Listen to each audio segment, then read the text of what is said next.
Good evening. And congratulations. Not just because you're attending the FinTech conference of the year, although that's pretty cool, but because you have all chosen to live at the most interesting, the most important, and the best time in the whole of human history. So well done. Good choice. Give yourselves a pat on the back.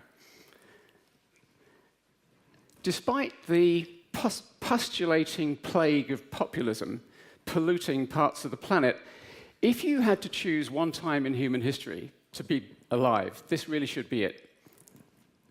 The average human life today is longer, healthier, happier, more equal, better educated than ever before. And to illustrate that, this is a chart of the entire history of the world. Lauren asked me to be big picture, so this is big picture. This is GDP, but the same curve would apply to pretty much any other metric of human welfare. And the data is from an organization called Our World in Data, which is carrying on the great work of the late, great Hans Rosling, which has also fueled a book by Steven Pinker called Enlightenment Now. It's a good book, but don't bother with what he writes about artificial intelligence. Steven Pinker is colossally ignorant about artificial intelligence.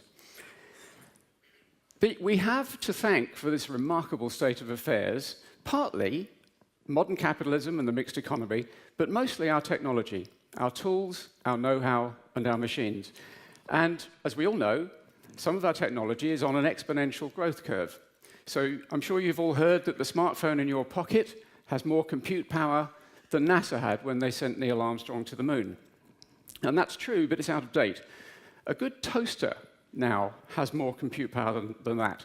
All those banks of computers at Houston, a good toaster has more compute power, which makes you think how incredibly brave Neil Armstrong and the rest of them were to go into space with the aid of the smarts of a toaster. Now, the exponential growth is not stopping. The process by which computers get twice as powerful every 18 months or so is known as Moore's law. And some people will tell you that Moore's law is dead or dying. And without going into the details, they're wrong. There's a lot more. And so we have exponential growth. Incredibly powerful. If you were to walk out of that door 30 ordinary steps, you'd go 30 meters, obviously. If you could walk 30 exponential steps, you would go to the moon.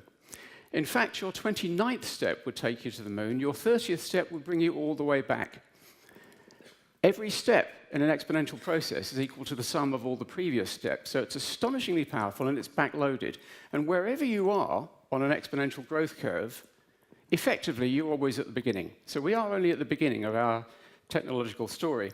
And thanks to Klaus Schwab and the World Economic Forum, we're told that we're at the beginning of the fourth industrial revolution. I think that's wrong, and I think it's a dangerous misconception. What's coming in the next few years and decades isn't part of a previous revolution. It's an entirely new revolution. We're at the beginning of the information revolution, which is going to have much bigger impacts than any of its predecessors. The single most powerful part of this exponentially developing technology is artificial intelligence.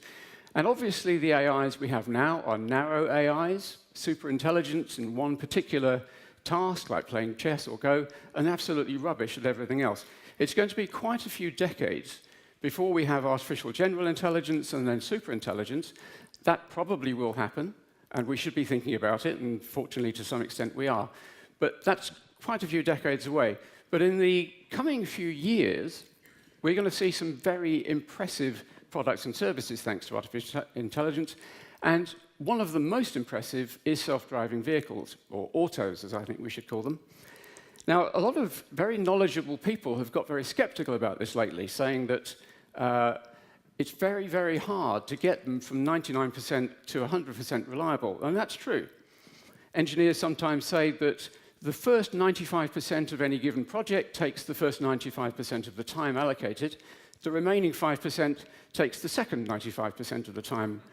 But when you look at how capable Google's spin-out Waymo's cars, autos, already are, and you think about the enormous amount of money and talent being plowed into them and their competitors, it's really beyond belief that it will be much beyond the mid-2020s when they're ready for prime time and we start seeing them in our cities without safety drivers. And we should welcome this. Not only will autos make commuting much less tedious, they will stop a Holocaust. Because at the moment, we kill 1.2 million people around the world with traffic accidents, and we maim another 50 million people, because we're sending humans to do a machine's job. Humans are not really good enough drivers. But they will have a big impact on the workforce. In America, about 5 million people are professional drivers, and there's another 5 million whose jobs depend directly on those people. So when those jobs start to disappear because of autos, perhaps we'll see road rage against the machines. How long will it take to swap out human-driven cars for machine-driven cars? There's a clue in this slide, which has two pictures taken on Broadway in New York, same street, 13 years apart. In 1900, every vehicle except one was horse-drawn, and in 1913, every vehicle except one was a motor car. So it took 13 years in New York to swap out horses for engines. It isn't just drivers. Warehouses, factories, call centers, and of course, the professions, including yours. Fintech and the financial services sector generally is ripe for automation. Lots of humans paid pretty well doing jobs which can be automated in the coming years. Lots of data, lots of money. In the short run, this won't probably cause lasting widespread technological unemployment. It will probably create a great deal of churn, and we need to get much better at reskilling and retraining, and we don't really know how to do that yet. But in the longer term, maybe 30 years ahead, maybe we will create lots and lots of new jobs, like carers and therapists, or maybe we will see massive widespread technological unemployment. Now, there are quite a few people who say categorically that will not happen. It's the Luddite fallacy, because automation never has caused lasting unemployment in the past and therefore won't in the future. But your industry, above all, knows that past performance is no guarantee of future outcome. And after all, if it was, we wouldn't be able to fly. And we have, in the past, seen technological unemployment. In 1915, there were 21.5 million horses working in America. 1915 turned out to be peak horse. The population of horses in America is now 2 million, a 90% decline. So we need a plan. We need a plan for what to do if technological unemployment happens. In fact, we need a plan for how to make that a wonderful outcome. A world in which machines do pretty much all the jobs, and humans can do whatever we want to do.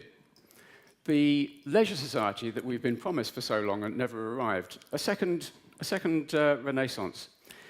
We should have a plan, which means the people who think there always will be jobs are the pessimists, not the optimists. Now, a lot of people think that universal basic income is the answer. I think it's, at best, part of the answer. Two of the three words in its name are problematic. Universal is fairly silly. Basic is totally insufficient. I think if we're going to have to separate income from jobs, and we may do, we're going to have to demonetize the economy. Not entirely, but largely. So we get the economy of radical abundance or the Star Trek economy. Now, I know this sounds crazy, and probably particularly crazy in this room, but bear with me. The music industry shows how this can be done. When I was young, it was impossible, even for a very rich person, to have access to all the music that they might want to listen to. And now it's £10 a month. It's not just digital weightless goods and services that can apply to. Take transportation.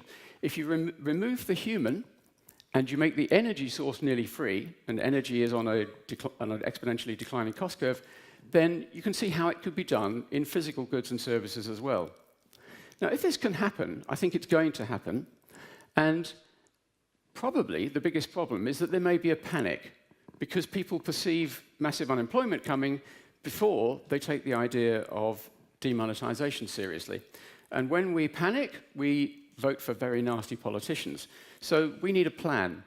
A couple of years ago, an AI researcher called Stuart Russell said, what we should do is lock a bunch of science fiction authors and economists into a room together and not let them out until they've come up with a plan. And I thought that was such a good idea that I created a think tank and got Stuart to join it. So we are focused on what the positive outcomes there could be. And we've just produced our first book, which is called Stories from 45. I urge you all to go out and buy it. 2/3 of the stories are positive. We're going to need positive stories to get us through the economic singularity. And I want to recruit you all, because our politicians are all asleep at the wheel. They're not paying attention to this. And we shouldn't really blame them, because neither are we. We're not demanding that our politicians pay attention. And we need to do that. So I invite you to join us and think about the exponential changes that will bring really exciting developments, but only if we overcome the existential risks. Thank you.